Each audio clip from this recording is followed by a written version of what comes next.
Hello guys! Magandang hapon sa inyo. Ito magluluto ako ng gabi. Ang sahog ko nito ay luya, sibuyas, then tuyo. Then kailangan ko magtipid kasi syempre nag-uumpisa pala ako mag-business para pag dating ng araw i-improve ako, 'di ba?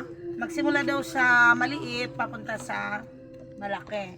Kaya kailangan, ito lang muna yung ulam ko. Masarap naman to sa mga nakaranas nito na mag-ulam nito,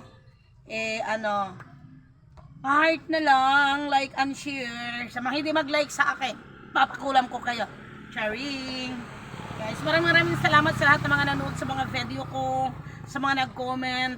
Thank you very big sa lahat-lahat. Okay, and God bless sa inyo.